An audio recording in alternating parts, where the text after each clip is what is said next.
You ever have one of those weeks where life seems peaceful? Almost too peaceful. Like you're sitting out on your porch with a cup of coffee, watching the sun rise over your land, listening to the cicadas hum, and thinking to yourself, man, I could live like this forever. It was me. Just another quiet morning on my ranch, 50 acres of freedom, paid for fair and square. No strings attached. Out here, the only association I belonged to was with my cows, my chickens, and the occasional nosy coyote sniffing around the fence line. At least, that's what I thought, until the HOA came knocking. Now, I know what you're thinking. HOA. On a ranch. Out in the middle of nowhere? Yeah, that's what I said to .c. I bought this land years ago. Did my homework. Triple-checked the title, made sure no hidden restrictions, no subdivision nonsense. No fine print about keeping my grass at exactly 2.5 inches. This was raw land. Private property. Mine, but apparently. The Homeowners Association from a subdivision about 3 miles down the road decided they had jurisdiction over. Well, me. It started with a letter. I found it stuffed in my mailbox. Printed on that cheap office paper with an official-looking header. Notice of violation non-compliance with community standards. I laughed. Thought it was a prank. The violation. They said my fence didn't meet HOA guidelines. My fence. On my ranch. Outside of their neighborhood, I figured maybe it was just a clerical error. Somebody typed in the wrong address. So, I crumpled it up and tossed it. That was mistake number 1, because 2 weeks later, I got another letter. This time, it was a fine, $500, then another letter after that, $750, then a threat of lien. That's when I stopped laughing. I drove over to their little HOA office. You know, the kind, some dinky trailer with community management painted on the side, right next to a half-empty parking lot.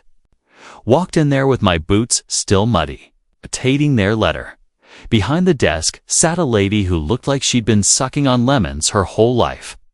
Glasses halfway down her nose, tapping on a keyboard like it was a weapon. "Can I help you?" she asked, not looking up. "Yeah," I said, slapping the letter on the counter. "You all keep sending me fines." "Wrong guy. I don't live in your neighborhood." She squinted at me, then at the paper. "Oh, 1457 Ranch Road, correct?" "That's right." "Well, sir, that falls under the jurisdiction of Maple Creek Estates, HOA. I almost spit out my coffee right there in her office. Maple Creek Estates. That's a subdivision 3 miles south. Lady, I've got cows older than your subdivision." She gave me this tight-lipped smile. "Sir, according to our maps, your property is within our boundaries." And that's when I realized. This wasn't a mistake. This was a land grab. At first, I thought maybe it was just incompetence. But the more I looked into it, the clearer it became. They were expanding their authority, swallowing up land they had no legal right to. And they were betting on the fact that most folks would just roll over, pay the fines, and not fight back. But they picked the wrong rancher. Now, if this story ended with me hiring a lawyer and clearing things up, it'd be boring. But trust me, things went way beyond that.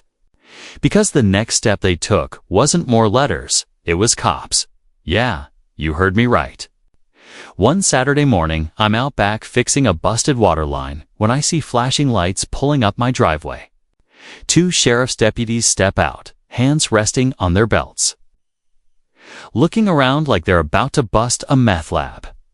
"Morning," I said, wiping sweat off my brow. "What's the problem?" "Sir, we've had complaints from the Maple Creek Estates HOA about multiple violations on your property." I laughed. Out loud, thought it was a joke. "You're kidding, right?" "I'm not in the HOA." They didn't laugh. One of them pulled out a clipboard. "We're here to conduct an inspection." That's when I realized this wasn't just harassment anymore. This was an invasion. And what I did next? Well, That's where the story really begins. The deputies stood there in my driveway, boots crunching on the gravel, one with his hand resting on his holster like I was some kind of outlaw. Inspection. I repeated, trying not to laugh again. This is private property. You don't inspect a man's ranch unless you've got a warrant. The younger deputy shifted uncomfortably, like he knew this was wrong. The older one, the one with the clipboard, kept his poker face. Sir, the HOA filed a complaint.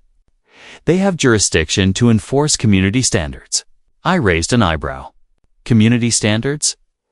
Out here. Son, the only standards I follow are the laws of this county, the Constitution, and the good Lord above. Ain't no HOA running my land. The young one cleared his throat.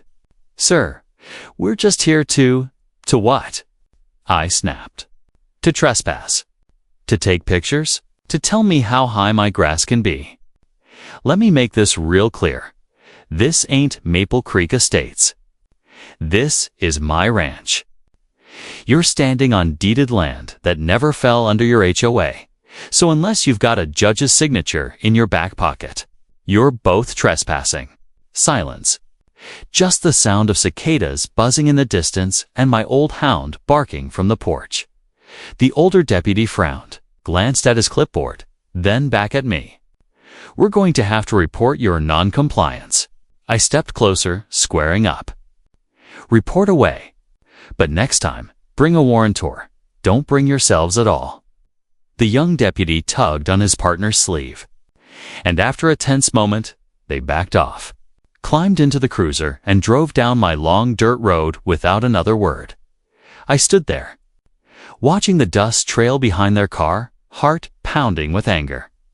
Not for Anga, because this wasn't some neighborly dispute. This was an HOA weaponizing law enforcement. That night, I dug deeper.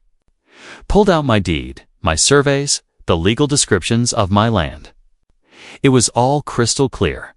My ranch was separate, outside the Maple Creek HOA boundary lines. Always had been, so why were they pushing so hard? I started asking around. A buddy of mine at the county clerk's office owed me a favor, so he pulled some records. And what he found made my stomach turn. Turns out, Maple Creek HOA had recently submitted an updated boundary map to the county. Quietly, sneakily. And guess whose land they'd added into it? Mine, without my knowledge. Without my consent, they literally tried to redraw the lines to claim me. It was like someone deciding your backyard belonged to them now. Just because they printed out a new map. The next day, I marched right back into that HOA office. Same lemon-faced lady behind the counter. She looked up, already annoyed. Back again? She sighed. You're damn right I am, I said, slapping my deed on the counter so hard it made her stapler jump. This here says my ranch has been free and clear since 1998. Your little map update is bogus, and you know it. She sniffed. Sir, the board approved the new boundaries. It's legally binding. Legally binding. I barked a laugh. Lady, you can get a board of chickens to approve me as King of Texas. Doesn't make it law. That's when a man in a suit stepped out from the back office. Slick hair, smug smile. You know, the type professional bully. Is there a problem here? He asked. Yeah, there's a problem, I shot back. Your HOA is trying to steal land that ain't yours. Sending cops to harass me on my own property. That's called fraud. That's called trespass. And if you think I'm going to roll over, you don't know who you're dealing with. He smirked. Sir, the board has authority. Authority ends at your subdivision line. I cut him off. And I've got lawyers, county records, and the Constitution on my side. You come onto my ranch again, and I'll have you arrested. The room went quiet. Lemonface looked nervous. The suit just stared at me, still smirking, but with a flicker of uncertainty. I leaned in close, lowering my voice. You wanted a fight. You just found one. Then I grabbed my deed, turned on my heel, and walked out. Asterisk back home, I knew this wasn't over. Folks like that don't back down easy. They rely on intimidation, on wearing people down until they give up. But I wasn't about to give up, so I started documenting everything. Every letter, every fine, every unwanted visit.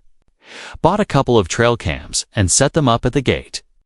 Pulled my security footage from the day the deputies came. If they wanted to play dirty, I was going to play smart. And sure enough, a week later, I caught something on camera. Middle of the night, a black SUV parked just outside my gate. 2 people got out, walked up to my fence, and started snapping photos. My livestock, my barn, even my truck. Guess who it was? HOA board members. I had the proof now. That next morning, I printed the photos and drove straight to the sheriff's office. The same deputies were there, sipping coffee. I slapped the pictures on the desk. Recognize these folks? They're not just trespassing, they're stalking me. And last I checked, that's a crime. The younger deputy leaned over the photos, his brow furrowing. That's the HOA president, isn't it? Bingo, I said. Caught red-handed. The older deputy sighed, rubbing his forehead. Sir, you've got to understand, we get a lot of calls from Maple Creek. They're persistent. I snapped. They're harassing a private citizen. They're abusing your department as their muscle. And if you don't step in, this is going to blow up into a lawsuit the size of Texas. The young one nodded slowly. He's right. If his land isn't in the HOA, they've got no authority.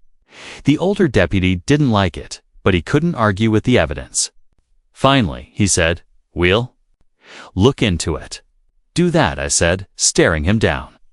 Because next time they come on my land, I won't be calling you, I'll be calling my lawyer. Driving home, I knew I'd struck a nerve. But deep down, I also knew the HOA wasn't done. If anything, this was just the opening round, and I was ready for whatever came next. Because they didn't realize something. I wasn't just fighting for myself anymore. I was about to expose them for everyone. Asterisk. You'd think, after getting caught creeping around my fence line in the middle of the night, the HOA would have tucked their tails and slithered back into their little subdivision.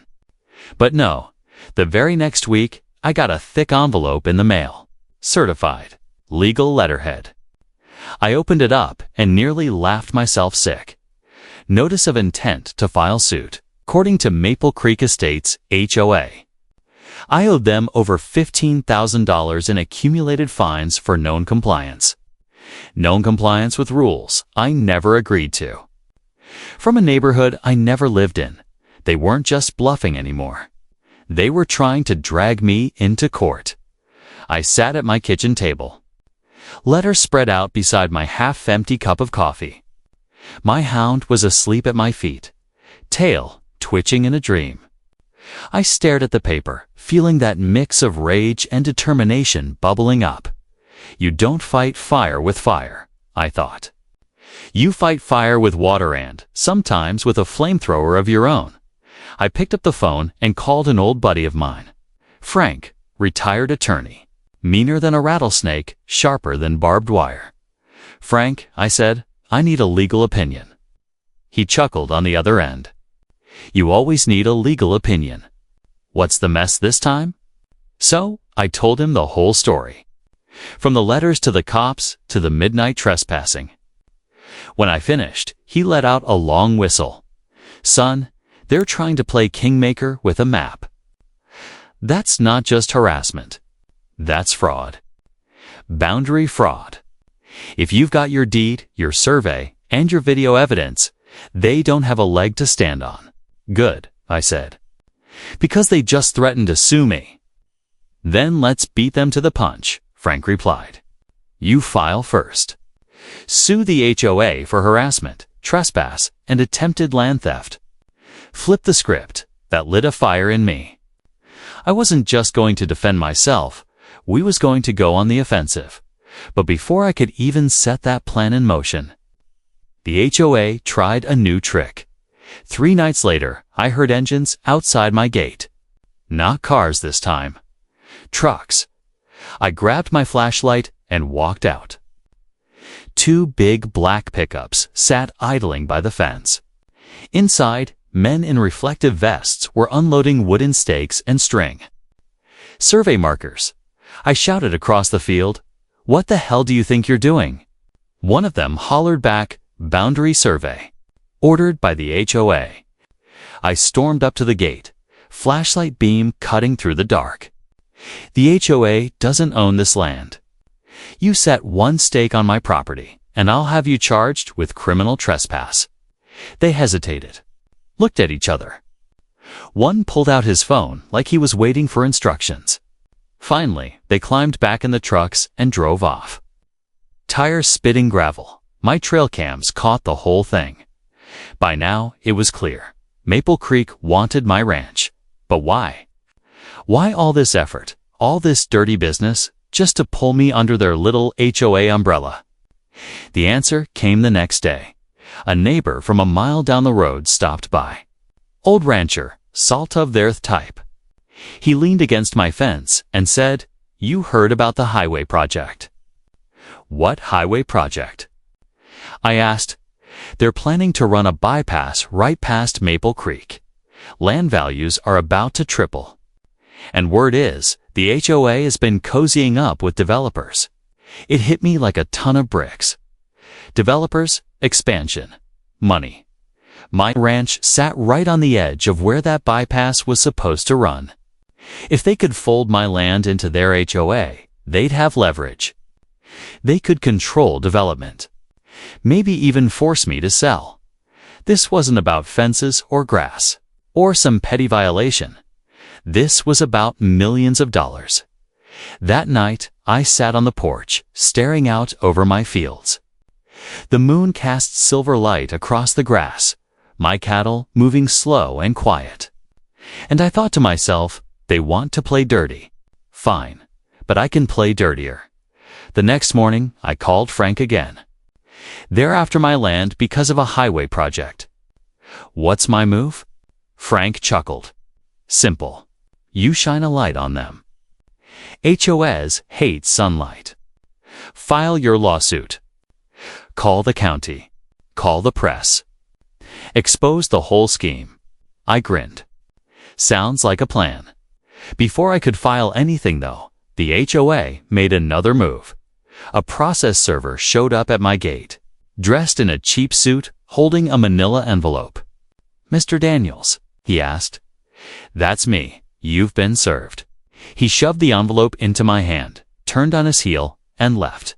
Inside, the HOA had filed their lawsuit first, alleging I was a member in arrears, that I owed them fines, and that they had the right to place a lien on my property. I sat there at my kitchen table, letter in hand, shaking my head. So that's how they want to play it. But they didn't know one thing. I had evidence.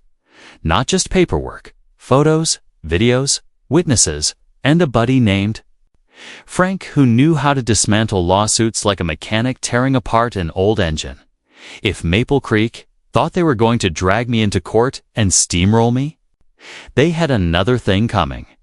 Because I wasn't about to lose my ranch, and I damn sure wasn't about to let some HOA turn my land into their piggy bank.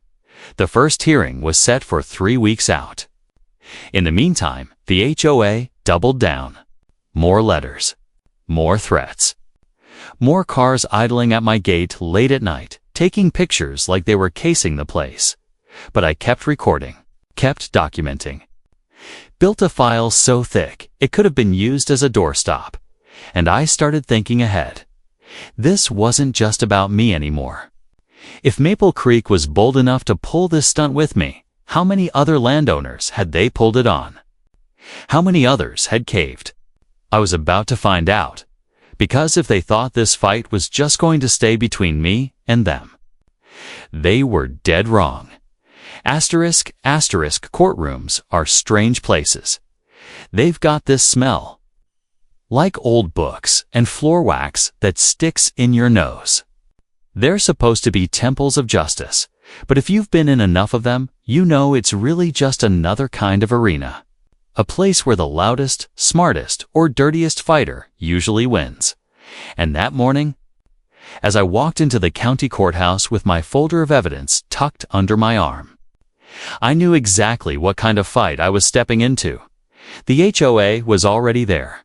Slick suits, shiny shoes, hair combed so perfect you'd think they were auditioning for a toothpaste commercial. Their attorney was a tall, sharp-faced man with a voice like sandpaper. He had a stack of binders so high you'd think he was prosecuting the mafia. I didn't bother dressing fancy. Jeans, boots, button-down shirt. The same way I'd dress for a cattle auction. Because I wasn't here to impress anyone, I was here to win. When the judge finally called the case, I stood up, heart beating steady, calm as a man sharpening a blade. Maple Creek Estates Homeowners Association versus John Daniels. The clerk announced. That was me. The HOAS attorney launched right in. He painted me as a defiant member of the community, accused me of ignoring reasonable requests, and claimed I owed substantial fines for repeated violations. Even had the nerve to call my ranch a lot. Sat there, listening, fighting the urge to laugh, because every word out of his mouth was built on a foundation of sand. When he finally finished, the judge turned to me. Mr. Daniels, your response. I stood, laid my folder on the table, and looked the judge dead in the eye. Your Honor, I am not, and have never been, a member of Maple Creek Estates. My land predates their subdivision. It was never annexed, never deeded, and never under their authority. I have here my original deed, my survey, and county records proving the boundary lines. What the HOA did was file an updated map legally without my consent or the county's approval. That's fraud. Then I slid the photos across the table. Pictures of board members trespassing at night. Videos of deputies showing up without a warrant. Letters full of threats and bogus fines. This isn't enforcement, I said, my voice steady. This is harassment, and it needs to stop. The judge leaned back, flipping through the papers. His eyebrows went up when he saw the photos. Then he looked at the HOA's attorney. Counsel, do you have evidence that Mr. Daniels ever signed an agreement with your HOA? The attorney shifted uncomfortably. Well, Your Honor, the updated boundary, answer the question. The judge cut him off. No, Your Honor, he admitted. The judge set the file down and steepled his fingers. Then I suggest we take a hard look at whether your association is overstepping its authority. The HOA's attorney tried to pivot, throwing legal jargon at the wall like spaghetti, but the damage was done. The judge wasn't buying it. That first hearing didn't end the case. The judge pushed it forward, ordered both sides to submit more documentation. But I walked out of that courtroom with a spring in my step, because for the first time, Maple Creek wasn't the one holding the hammer. I was. Over the next few weeks, I dug deeper. With Frank's help, I filed counterclaims harassment, trespass, attempted fraud. We subpoenaed their board records, their emails, their financial statements, and oh, what a mess we found. Turns out, Maple Creek HOA wasn't just after my land. They'd been padding their books for years. Fines collected without due process. Phantom maintenance fees. Board members awarding contracts to companies they secretly owned. It was corruption from top to bottom, and my little case. It was about to blow the lid off all of it. But Maple Creek wasn't done fighting dirty. One evening, just before sunset, I was driving back from town when I saw something that made my blood boil. A backhoe, parked right outside my fence, engine still warm, and fresh dirt piled up where my boundary markers used to be.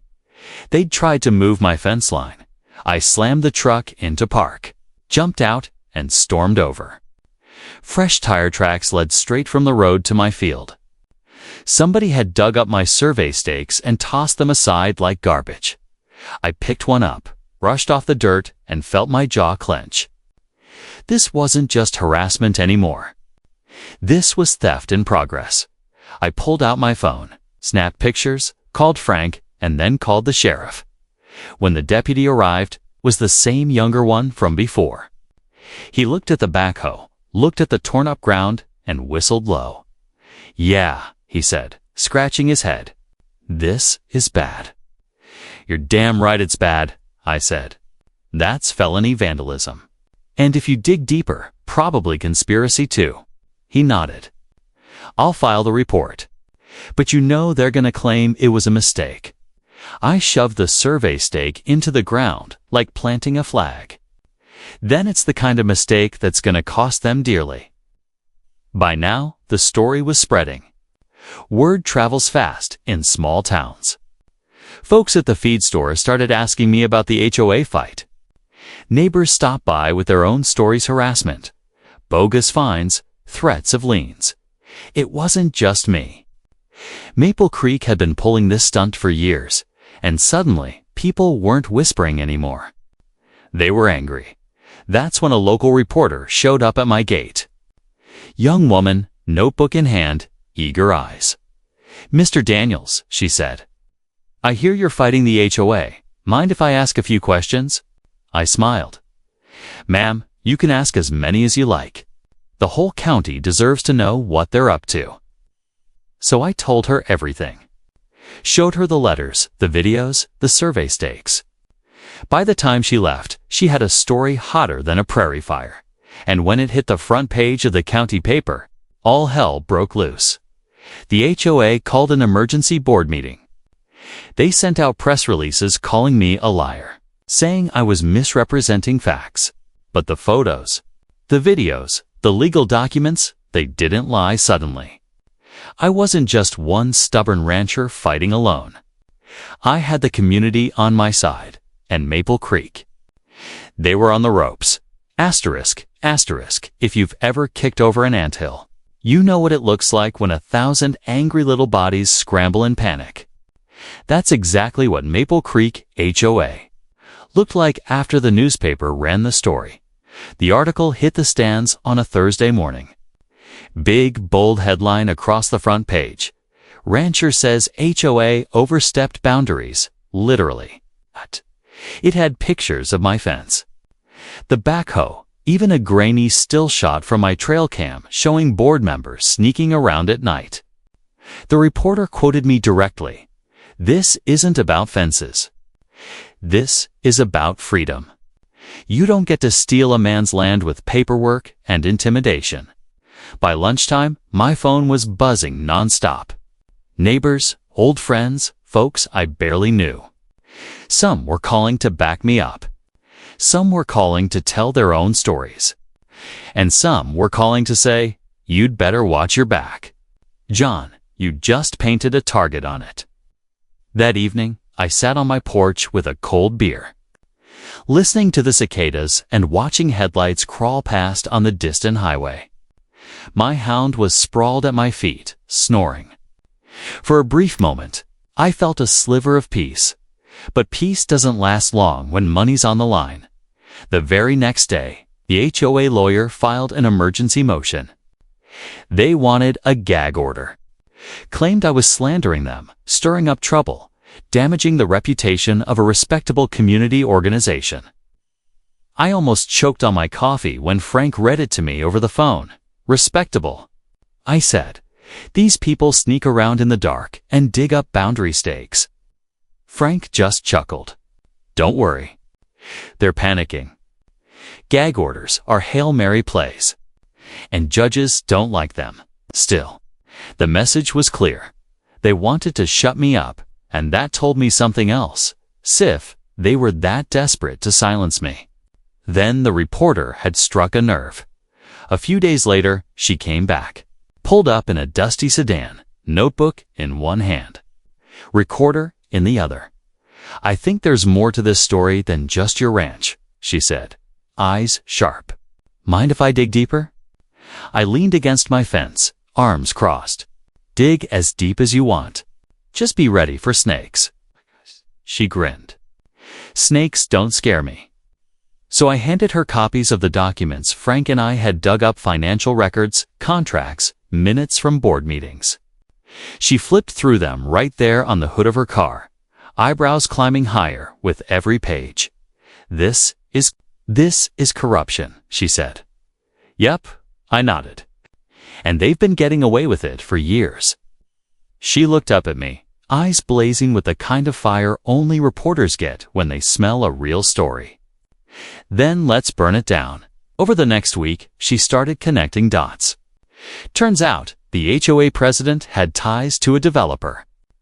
Not just ties, he sat on the developer's payroll as a consultant. The same developer pushing for that highway bypass. And wouldn't you know it, every new boundary adjustment Maple Creek filed conveniently lined up with future development zones. It wasn't incompetence. It wasn't a clerical mistake. It was a land grab, organized, calculated. Greedy, the more she uncovered. The uglier it got. But while she was digging, Maple Creek was plotting. One night, just after midnight, my dogs went crazy, barking like the world was ending. I grabbed my shotgun and stepped out onto the porch, eyes scanning the dark. Headlights flashed once, then cut out. A car had pulled up just past my gate. I could see silhouettes moving inside. Then something sailed over the fence and landed in the dirt with a dull thud. I crept down the steps, shotgun at my side, and picked it up. A brick, wrapped in duct tape, and when I peeled it back, there was a note inside. Drop the lawsuit, or next time it won't be just a warning. I stood there under the moonlight. Note in one hand, shotgun in the other, heart pounding. This wasn't harassment anymore. This was a threat. The next morning, I marched straight into the sheriff's office with the brick. Slammed it down on the counter so hard the deputies nearly spilled their coffee. Whoever threw this over my fence, I said, just crossed the line. The younger deputy's face went pale. The older one just muttered, "Damn." They took the note, bagged it up, promised to investigate. But I could see it in their eyes. They weren't sure how far they could push against Maple Creek. The HOA had money, lawyers, influence. That's when I realized the law alone wasn't going to save me. If I wanted to win, I'd need more than a lawsuit. I'd need the whole county watching, so I leaned into the spotlight. I gave interviews, talked to more neighbors, shared documents with anyone who asked. I turned my ranch into ground zero for exposing Maple Creek's corruption, and folks rallied. Farmers, ranchers, even some residents from inside the subdivision who were sick of being bullied. They showed up at my gate with coffee, casseroles, stories of their own. One old widow told me the HOA had fined her for hanging laundry in her backyard. Another man said they threatened to seize his home over a shed that was too tall. Every story fueled the fire. Maple Creek wasn't just messing with me. They were messing with everyone. But just when it felt like the tide was turning, I got hit with something I never expected. A betrayal. One of the folks I thought was on my side, a neighbor who'd been cheering me on since day one, turned out to be feeding information to the HOA. I found out when Frank called me one night. His voice was tight. "John, they've got copies of your strategy notes. Stuff we only discussed in confidence. Somebody's leaking." I felt the blood drain from my face. "Who? Don't know yet," Frank said. "But it's someone close." I hung up, sat there in the dark, and stared out at the fields. Betrayal cuts deeper than any fine, deeper than any lawsuit. Because now, it wasn't just me versus the HOA. Now, I had a snake in my own camp. Asterisk, asterisk, betrayal. It's a bitter taste, like chewing on old coffee grounds. You don't forget it. And when Frank told me someone close had been leaking our strategy to the HOA, that bitterness settled deep in my gut. I sat up half the night thinking back through every conversation, every handshake, every neighbor who dropped by with pie and sympathy, who smiled too easily, who asked too many questions, who always seemed a little too interested in details. By morning, I had my suspicion, and by the end of the week, I had my proof. It was Rick, neighbor down the road. Used to stop by with his tractor when my fence posts needed hauling, always ready with a cold beer and a story. He'd been one of the first to pat me on the back when the newspaper article came out. But the trail cams don't lie. One night, after I'd gone to bed, Rick's truck rolled up to my gate. He climbed out, looked around, then slipped a folder of papers into the HOA president's hands, shook on it, drove off like nothing happened. When I saw that footage, my stomach turned. Rick had been selling me out, feeding Maple Creek my plans while smiling in my face. The next day, I confronted him. I caught him at the feed store, leaning against his truck with a bag of corn in the bed. "Morning, Rick," I said, calm but cold. He grinned like usual. "John, how's the fight?" I pulled out my phone, hit play on the video. His grin faltered the second he saw himself handing over that folder. "You got something to say?" I asked. He swallowed hard, glanced around. "Now, John, it ain't what it looks like. Looks like you're stabbing me in the back." I cut him off. His face flushed red. "Look, man, they came to me. Said if I didn't cooperate, they'd fine me, maybe foreclose. I got family. I had no choice." I stepped closer, eyes locked on his. "You always got a choice, Rick, and you chose wrong." He dropped his gaze, shame written all over him. But shame don't fix betrayal. I turned and walked away, leaving him standing there in the dust.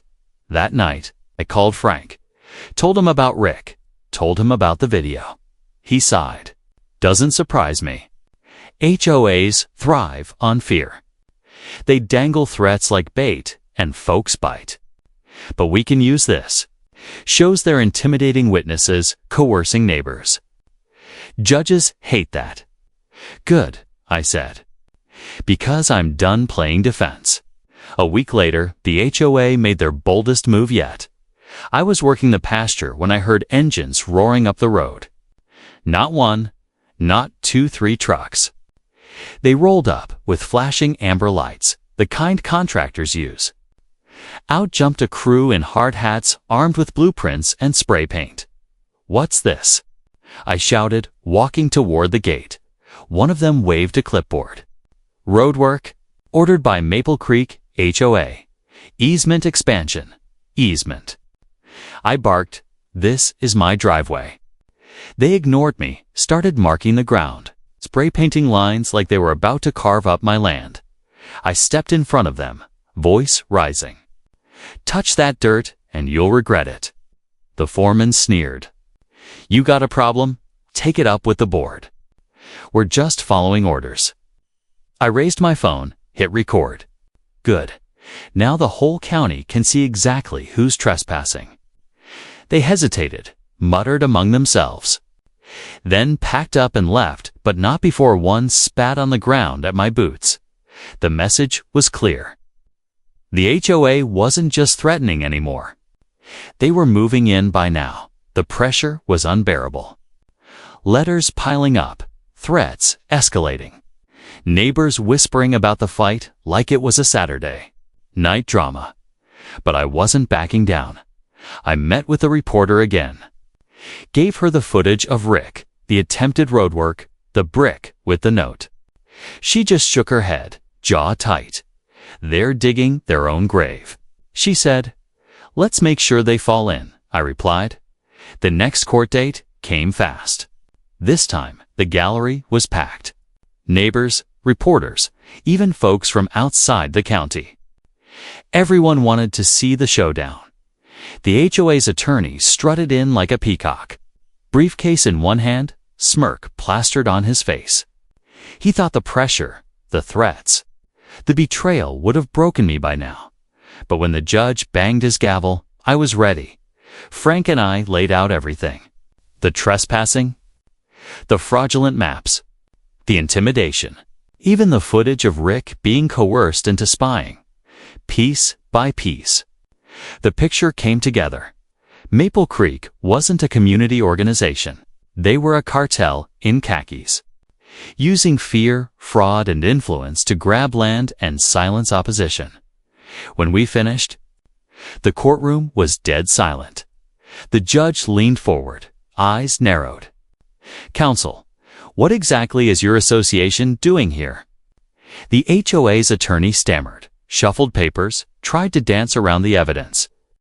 But no amount of smooth talk could erase what everyone had just seen. And that's when I realized the tide was turning.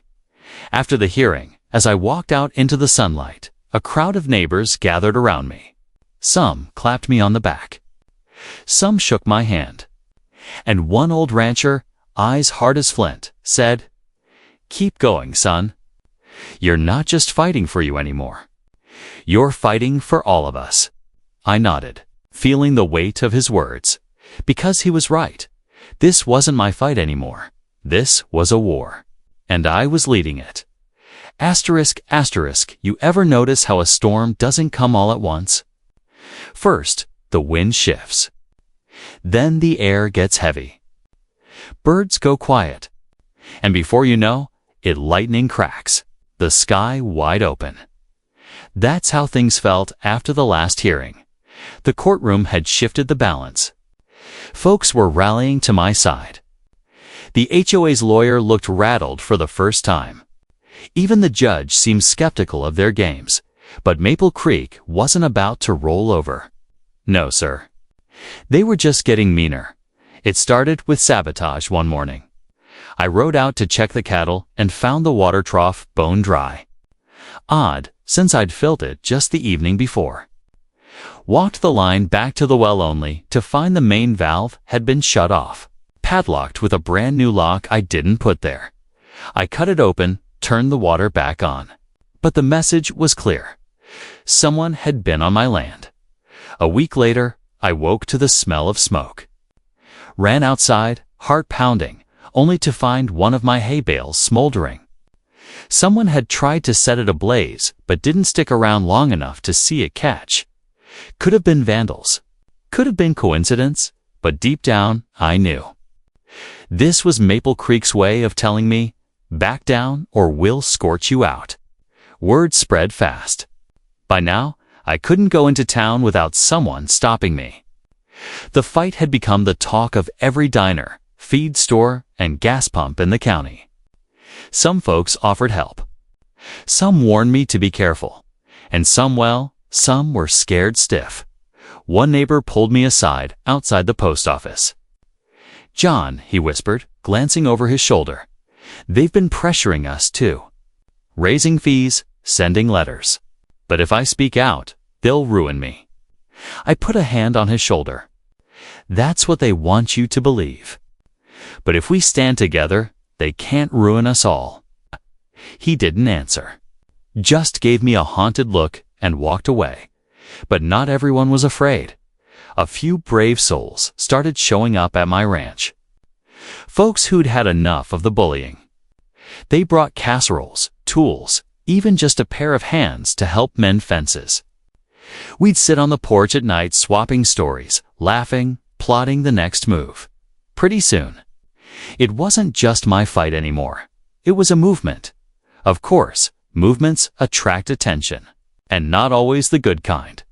One evening, the reporter Sarah, by now practically family, showed up with a grim look on her face. "They're digging in," she said, setting her recorder on the table. "I've been following the money trail. And guess what? The developer tied to the HOA president. He's funneled thousands into county politics. Campaign donations, backroom deals. He's got people in his pocket." I leaned back, jaw tight. So that's why the sheriff drags his feet. Why the county clerk loses paperwork. Exactly, she nodded. This isn't just an HOA story anymore, John. This is corruption on a county level. Her words hit me like a hammer. I'd been fighting Maple Creek, but the rot went deeper. If we pulled too hard on this thread, the whole county might unravel. That night, I barely slept. Lay in bed, staring at the ceiling, turning it over in my mind. Was I ready for that fight? Could I handle it if this went bigger than just my ranch? The answer came in the form of hoofbeats at dawn. I stepped outside and found my neighbor, old Mr. Dalton, on horseback at the edge of my drive. He tipped his hat. "Morning, John. Heard what you're doing? Thought you could use another set of eyes watching your fence line?" Behind him came 2 more riders. Then a truck. Then another by breakfast. Half a dozen neighbors were standing in my yard, armed with thermoses and quiet determination. They weren't just helping. They were guarding. And in that moment, I knew, yeah, I was ready. Because I wasn't alone anymore. But Maple Creek wasn't finished escalating the very next week. They pulled their boldest stunt yet. I was fixing the barn roof when I heard tires crunching on the gravel. Looked up to see 2 black SUVs rolling through my gate like they owned the place. Out stepped the HOA president himself's slick suit, gold watch, smile like a snake behind him. 2 private security guards in sunglasses. He sauntered up to the barn, hands in his pockets. "Afternoon, John. Thought I'd drop by for a little chat." I climbed down the ladder, wiping sweat from my brow. "You're trespassing." He smiled wider. "Am I?" "Funny thing, our maps show this land belongs to Maple Creek. You might want to reconsider your position before this gets ugly." My blood boiled. Ugly already came knocking when you sent cops to my gate. When you threw a brick at my porch. When you tried to burn my damn hay. His smile faltered just a hair. "Careful with accusations, John. Wouldn't want you getting sued for defamation." I stepped closer. Close enough to see the sweat beating at his temple despite his smug act. "Sue me all you want. But you set 1 more foot on my land without a warrant, and you'll be the one answering to the law." For the first time, he broke eye contact, gave a curt nod to his goons, turned and walked back to the SUV as they drove off. I realized something important. He'd come himself because he was rattled. He wanted to scare me, but the cracks were showing. Maple Creek wasn't invincible. That night, Sarah called. Her voice was electric. "John, you won't believe this. I found documents, emails, contracts, the works. The developer and the HOA president. They've been plotting not just to take your land, but to flip half this county for a mega project. Shopping centers, condos, you name it." I whistled low. "So my ranch is just the first domino." "Exactly," she said. "And if we expose this, it won't just be a local scandal. This could go statewide." I leaned back in my chair, staring out into the dark fields. They wanted a war. Well, they just picked a fight bigger than they could handle. Asterisk, asterisk. You ever notice how trouble has a way of multiplying? 1 spark turns into a fire. 1 lie grows into a web, and 1 crooked HOA. Well, it snowballs into a county-wide conspiracy, and the snowball was rolling fast. Sarah, the reporter, had been burning the midnight oil. When she finally published her expose, it landed like a cannon blast. Front page. Full spread. Headline screaming, "HOA and developer accused of land grab scheme. Ranchers fight uncovers county-wide corruption." The article laid it all bare: secret contracts. Maps redrawn to funnel land into developers' hands. Intimidation of homeowners. Even campaign donations funneled through shady back channels. Names were named. Dates were listed. Receipts were printed. The county woke up that morning with its jaw on the floor. The fallout was immediate. Talk. Radio lit up with callers raging about the Maple Creek Mafia. Folks who'd stayed quiet out of fear suddenly found their voices. Even people who lived inside Maple Creek started demanding answers. At the diner, I overheard two old boys grumbling over coffee. Hell, they fined me for having my Christmas lights up too long, one spat. Now I find out they're stealing ranch land on the side. His buddy slammed his cup down. Crooks in polo shirts. That's all they are. The tide of public opinion had turned, but cornered animals are the most dangerous. And Maple Creek was cornered. 3 days after the expos dropped, the retaliation came. It started small. My mailbox torn clean off the post. Tires slashed on my old pickup. Petty stuff. The kind of harassment cowards hide behind. But then it escalated. One night, I was driving home from town when headlights flared in my rear view. A truck pulled up close, tailgating me down the dark county road. I slowed, they slowed.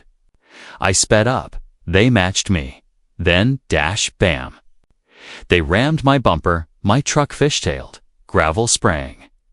I gripped the wheel tight, heart pounding. As they rammed me again, I swerved onto a side road, engine roaring, trying to shake them. For a mile, they stayed glued to my tail. Then, just as sudden as they'd appeared, they peeled off and vanished into the night. When I finally rolled into my driveway, my hands were shaking. This wasn't harassment anymore. This was attempted murder. I called the sheriff. He came out, flashlight scanning the dents in my bumper, jaw tight. "We'll look into it," he muttered. But I could hear the hesitation in his voice. I snapped. "Look into it? Sheriff, they tried to kill me." He rubbed the back of his neck. "John, off the record. This is bigger than I can handle. Too many hands in too many pockets." I stared at him, fury boiling. Then maybe it's time someone cleaned those pockets out. The next morning, the courthouse lawn was packed. Not for a hearing this time, it was a protest. Farmers, ranchers, Maple Creek residents, even kids with homemade signs. "Stop the land grab. HOA does not equal law. We stand with John." I walked up the steps, and for the first time since this whole mess began, I felt the crowd at my back. They weren't just here for me. They were here because they were tired of being bullied. A woman stepped forward, single mom from Maple Creek. She grabbed the megaphone, and her voice shook. But she spoke anyway. "They fined me $200 for planting a tree without permission. They told me if I couldn't pay, they'd put a lien on my home. That's not community, that's extortion." The crowd roared. Maple Creek had ruled with fear. But fear was crumbling. That same afternoon, Frank called me. "John, I've got bad news. They filed an emergency injunction, claiming you're inciting unrest, trespassing, and defaming the HOA." I laughed bitterly. "So now, I'm the criminal." "They're throwing mud," Frank said, hoping some of it sticks. "But here's the kicker. They want the judge to order you off your own ranch until the case is resolved." For a moment, I couldn't breathe. Off my ranch. My land, my blood and sweat and history. It was unthinkable, but it was also their boldest move yet. If the judge granted it, Maple Creek would effectively win without winning. The hearing was set for Friday. By then, tension hung in the air like a storm cloud. Folks whispered about it everywhere I went. Some feared the judge would cave to political pressure. Others said the protest was only the beginning, that if they tried to take my land, the county would explode. That night before the hearing, I sat on my porch, shotgun across my lap, watching the horizon darken. I wasn't just fighting for dirt. I was fighting for the right to stand your ground against bullies. Whether they wore suits, badges, or HOA polo shirts. And I swore to myself, injunction or not tie, wasn't leaving my ranch without a fight. Friday came. The courthouse was a powder keg. Protesters outside, reporters swarming, deputies on edge. Inside, the judge looked weary. Like he knew this wasn't just a property dispute anymore. The HOA lawyer stood tall, voice dripping with arrogance. "Your Honor, my clients merely seek peace and order. Mr. Carter, he meant me, has incited chaos, damaged reputations, and jeopardized community safety. For the good of all parties, we request he be removed from the disputed land until trial concludes." When it was my turn, I stood, heart pounding but voice steady. "Your Honor, that land isn't disputed. It's mine. Been mine for generations. What is disputed is Maple Creek's right to bully, threaten, and extort everyone around them. They want me off that ranch because they know once I'm gone, there's nothing left to stop them from taking the rest of this county." The room went silent. The judge leaned back, steepled his fingers, and said, "I'll take this under advisement." Gavel. Adjourned, no decision yet, which meant the fight was far from over. But the HOA didn't wait for the law. That very night, as the protest outside wound down and folks drifted home, Maple Creek made their next move. I was walking the fence line, lantern in hand, when I heard rustling near the north pasture. Dogs barking, cattle restless. Then I saw them shadows moving along the fence. Wire cutters glinting in the moonlight. They weren't just vandalizing this time. They were cutting my herd loose. I raised the lantern, shouted, "Hey!" The shadows froze. Then one of them bolted, the others scattering into the night. But not before one turned. And for a split second, the lantern light caught his face, and my blood ran. Cold, it wasn't some hired thug, it was a board member. One of the very men who'd smiled smugly at me in court just hours before. That was the moment everything shifted. This wasn't lawsuits anymore. This wasn't petty fines. This was sabotage. This was war. And I knew it was only a matter of time before the storm broke wide open. Asterisk, asterisk, you ever hear the saying? Don't start a fight you can't finish. Well, Maple Creek had started one. And now? They were backing themselves into a corner they couldn't crawl out of. After I caught that board member cutting my fence, there was no going back. They weren't hiding behind lawyers anymore. They were out here, in the dirt, playing dirty with their own hands. And if they thought I was just gonna roll over, they didn't know who they were dealing with the next morning. I called Frank, told him everything. He went quiet on the other end of the line. Then he said, "John, this isn't civil anymore. That's criminal trespass, vandalism, maybe even reckless endangerment if your cattle got out." "Yeah," I muttered, staring out over the pasture. "But do you think the sheriff's gonna slap cuffs on a Maple Creek board member?" Frank sighed. "Probably not. Which means we need another play." That afternoon, I made some calls of my own. By sundown, half a dozen trucks were parked along my fence line. Neighbors climbed out, old ranchers, young farmhands, even a couple of fed-up homeowners from Maple Creek itself. They came armed with thermoses, flashlights, and rifles slung over their shoulders. One of them, Dalton, grinned under his weathered hat. "Figured if they're gonna cut fences, they'll think twice if they see us standing watch." I nodded, throat tight. This wasn't just solidarity anymore. This was a line in the sand, and we all knew what it meant. If the HOA pushed harder, this could turn ugly. That night, the vigil began. We sat on tailgates, passing around coffee, swapping stories. But the laughter was nervous, eyes always scanning the dark tree line. Every rustle of leaves, every snap of a twig set hearts racing. Around midnight, the dogs went stiff, ears pricked. A moment later, we saw headlights bouncing down the distant road. "Engines, multiple," I whispered. "Here they come." 3 trucks rolled up, just outside my gate, engines idling, lights blazing against the night. For a long moment, nobody moved. Then doors opened. Figures stepped out. Not uniforms, not deputies. Private security, the same goons I'd seen shadowing the HOA president before. Big men with hard eyes and heavy boots. One of them called out, "This is private property under the jurisdiction of Maple Creek HOA. Vacate immediately." Dalton barked a laugh. "Jurisdiction? Out here? Boy, you must be lost." I stepped forward, shotgun resting across my arms. My voice carried steady. "This is my land. You've got 10 seconds to get back in your trucks before you're trespassing." The goons smirked. "And what if we don't?" Behind me, rifles clicked. The sound echoed in the night like thunder. I met his stare.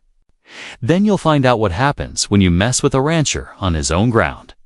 For a heartbeat, it felt like the world was holding its breath. The guards shifted, weighing their options. We stood firm, the glow of lanterns flickering across determined faces. Finally, the lead goons spat on the dirt. "This ain't over." They climbed back in their trucks, engines roaring as they peeled away into the dark. Only when the taillights disappeared did I let my breath out. We'd won the standoff, but just barely, and we all knew they'd be back. The next day, Sarah showed up with her recorder. When I told her what happened, her jaw tightened. "They're escalating," she said. "You realize if they'd pushed harder last night, this could have been blood on the ground?" "Yeah," I muttered. "But maybe that's what it takes to show the world what we're up against." She shook her head. "Don't say that, John. Don't let them drag you down to their level." I wanted to believe her. But the truth was, Maple Creek wasn't playing by rules anymore. And every day, the chance of this ending peacefully was slipping away. Meanwhile, the judge still hadn't ruled on the injunction. Every hour of silence felt heavier, like he was wrestling with the weight of the county on his shoulders. Frank called me one evening, voice tired. "If the judge caves, John, they'll try to evict you, deputies and all. You need to be ready for that." I looked out at the line of neighbors still patrolling my fence line. "I am ready," I said. And so are they. But deep inside, I wondered what happens when law and justice split down the middle. What happens when the paper says one thing, but the people say another? The answer came sooner than I expected. One crisp morning, as mist still clung to the fields, a county deputy pulled up my drive. He wasn't smiling. "Judge ruled," he said flatly. "HOA's injunction was denied. You stay on your land until trial." For a second, I thought I'd misheard. "Denied." He nodded. "Judge said evidence shows enough irregularities to warrant caution. He's not tossing you off your ranch over questionable paperwork." Relief hit me like a wave. My knees almost buckled. The deputy leaned closer, lowering his voice. "Word to the wise, John, be careful. You embarrass some powerful folks. They're not going to stop coming after you." Kay drove off, leaving me standing in the gravel, heart pounding. We'd won a battle, but the war wasn't over. That night, the celebration around the fire pit was loud. Music from an old radio, neighbors clapping me on the back. Sarah raising a toast with a mason jar of sweet tea. But even in the laughter, I caught the glances. Everyone knew we were living on borrowed time, and as the flames flickered in the dark, I made myself a promise. When Maple Creek came again, and they would, I'd be ready, because this fight wasn't about fences anymore. It was about freedom. Asterisk, asterisk. You ever notice how every fight has two endings? The one in the dirt where fists fly, boots dig in, and men find out what they're made of. And the one in the books where the law writes it down in ink, neat and tidy. Like it was all just words on a page. I knew before this was over. I was going to face both the night after the injunction was denied. Maple Creek made their final move. It started with silence. No trucks, no lights, no trespassers cutting fences. Just an eerie stillness across the ranch. The kind that makes your skin prickle. Then, dash bang, a gunshot cracked through the night. Echoing off the pasture, neighbors sprang from their trucks, rifles raised. Dogs barked, cattle bawled. We hit the dirt, scanning the tree line. Another shot rang out, this one closer. A round smacked into my fence post, splintering wood inches from where Dalton crouched. Sniper. Someone shouted. The night exploded into chaos. We scrambled for cover, adrenaline surging. Lanterns went out, plunging us into darkness. My heart hammered like a drum as I belly crawled behind a hay bale. Stay low. I barked. Don't fire unless you see him. But the shots kept coming wild, scattered. Not aimed to kill so much as to terrorize. And then, just as suddenly, silence again. We waited, breath held, eyes straining at the shadows. But whoever it was had melted back into the night. When the sheriff arrived an hour later, all he found were shell casings in the dirt and tracks leading back toward Maple Creek. He shook his head, muttering, "Looks like somebody's trying to start a war." I stared at the casings in the beam of his flashlight. Jaw clench. "No," I said. "They already did." Word of the gunfire spread faster than wildfire. By morning, the county was buzzing. Talk radio called it the Maple Creek Shootout, even though not a single bullet left our side. Some folks were scared. Some were furious. But all of them were watching now. And that was the one thing that HOA couldn't control, the court of public opinion. The trial began the following week. The courthouse was packed wall-to-wall neighbors. Reporters, even TV cameras from the next county over. The judge looked weary, already bracing himself for a storm. The HOA lawyer strutted in, slick as ever, but the swagger was gone from his step. He knew the whole county had seen through the act. Frank leaned toward me, whispering, "This is it, John. We win here, and Maple Creek folds." I nodded, but my gut churned. After gunfire in the dark, I wasn't taking anything for granted. The proceedings dragged for hours.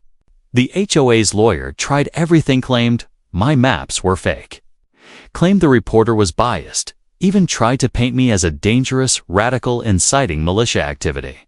But then Frank laid out the evidence.